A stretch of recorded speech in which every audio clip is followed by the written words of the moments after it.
Okay. More questions, Oh, hello everybody. Welcome to Mr. Review's Town Hall meeting. I'm here to make the complex simple and the confusing clear. I'm here to answer your questions. We've already taken a few questions as we prepare for your AP government exam. It's coming up. Oh, here's a question right here. Yes, madam. Yeah? Oh, sure. I'll be happy to talk about interest groups. What more? The mother's milk? Well, the mother's milk of politics, my friends, is the backbone of our interest group activity. Remember, the Supreme Court in Buckley v. Vallejo has already ruled that money is a form of protected free speech. Therefore, money has always come in to the political process to support campaigns, to support candidates, to support interest group activity, to support PACs, political action committees. Money shouldn't necessarily be seen as the downfall of our political process. It is the way you and I, we the people, use our resources to voice our opinions, to affirm our candidates, to support our causes. But remember, there are limits.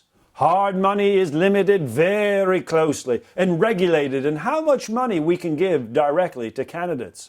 It's that soft money that makes us a little bit worried, where those unlimited amounts of money, oftentimes lacking transparency, oftentimes not disclosing where that money comes from, seeping and flowing, some would say a tsunami flow, into those super PACs or 527s, cannot be given directly to candidates, however. That money, the super PAC money, those 527 groups, advocate for causes, advocate for candidates, but separate. Interest groups are also protected by the First Amendment, that right to assemble. We may not like those special interests, but we do like our constitutional privileges as found particularly in the preferred spot of the First Amendment. So next time you begin bad-mouthing and kowtowing those negative comments about interest groups and money in politics, remember, you're bad-mouthing the First Amendment. Next question. Yes. Oh, yes. I'd be more than happy to talk about what's most important in today's campaigns. When we talk about today's campaigns, of course, we're talking about handlers, those professional marketers, those brands of political messaging. Handlers are those professionals that we hire as candidates to brand candidates, to procure ads, to produce narratives, to plan campaigns, rallies, and town hall meetings just like this. Handlers are those volunteers of sorts, those paid professionals who help campaigns and candidates win the elections. Yeah, campaigns are difficult. We need people in all 50 states. We need advanced teams to prepare the path to electoral victory. Democracy isn't easy. It's actually quite messy. Even the best of candidates need the best of handlers.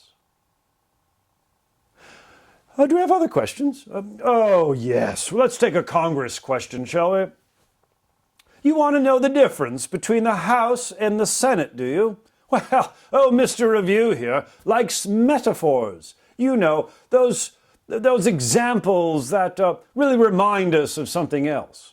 Well, the Founding Fathers used a metaphor when they wrote about the bicameral legislature, the two-house legislature of House and Senate. Of course, they talked about the cup and saucer. What? Yes, the cup holding that hot libation, that tea in the morning that just perks us up. Woo, but it can burn our lips. So how do we cool it?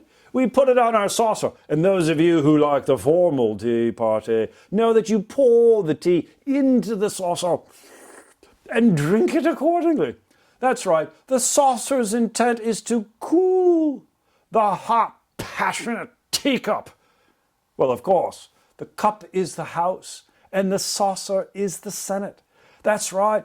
The House of Representatives at our founding was the only directly elected body. It's where the passions of the people were most pronounced. Yes, changing every 2 years, perhaps. Somewhat fickle. The Senate, 6-year terms, there to be the more rational-minded of our representatives, there to cool the passions of the people. Nothing would pass through the House alone. The legislative process requires, yes, both houses working together, cup and saucer. It is for this reason the Senate's been called the upper chamber. They have the advise and consent authority. It's the Senate that gets to confirm presidential appointments and nominees. But don't think that the House is a slouch, don't you? The House of Representatives is given the power to propose revenue bills. No taxation without representation. Ha ha! The House and the Senate, so important, but also so different, like the cup and saucer. Well, we have time for maybe a couple more. Oh, yes, yeah. Oh, yes, you have a question way over there.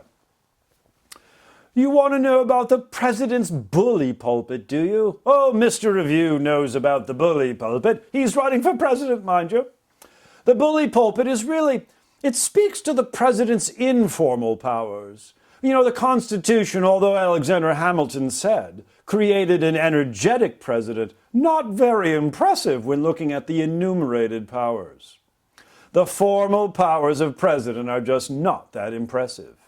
But we know today, the President of the United States, institutionally I might add, not just based on personality and personal characteristics of the past, each president that holds the office is powerful due to the informal power known as the bully pulpit. You heard me, the bully pulpit allows the president to negotiate, to bargain, to rise up public opinion through his or her access to the media, to his or her access to individual members of the Congress, to his or her access to individuals with power, powerful interest groups, powerful elites in our economic system, entertainers, you name it. The president single-handedly has access to a wide variety of resources that he uses, his bully pulpit, to elevate public opinion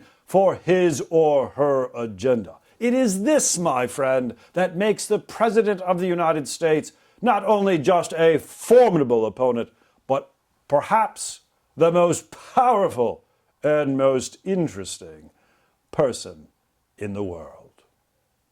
Oh, this town hall meeting is so fun. We do have time for one more. A judicial question, yes? What is the rule of law, you ask? Well, let me deal with this. And what a appropriate way to end this town hall meeting. Our judicial system speaks of and to the most fundamental aspect of a civil society. Our commitment to the Constitution, our commitment to the legitimate authority of government, the rule of law. John Adams, one of our earliest presidents, said, "We are a nation of law, not men."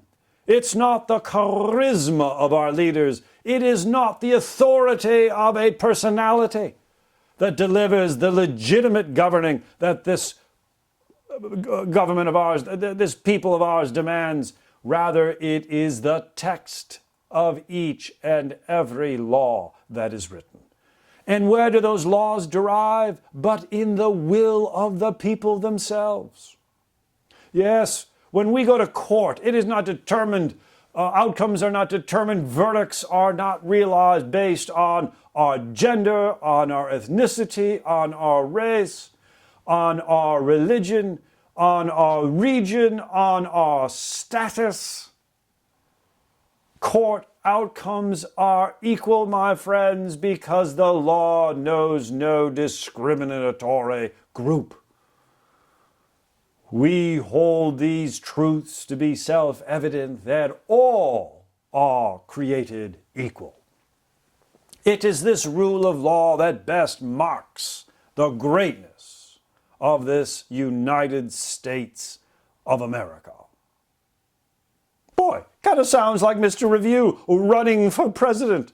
But we're here answering questions. Welcome to Mr. Review's Town Hall meeting.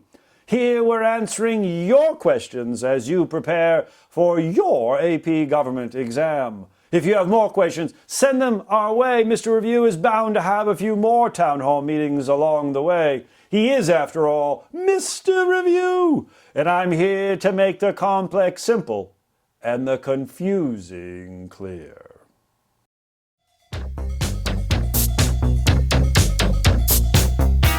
Won't you take me to Funky Town? Won't you take me to Funky Town? Won't you take me to Funky Town? Won't you take me to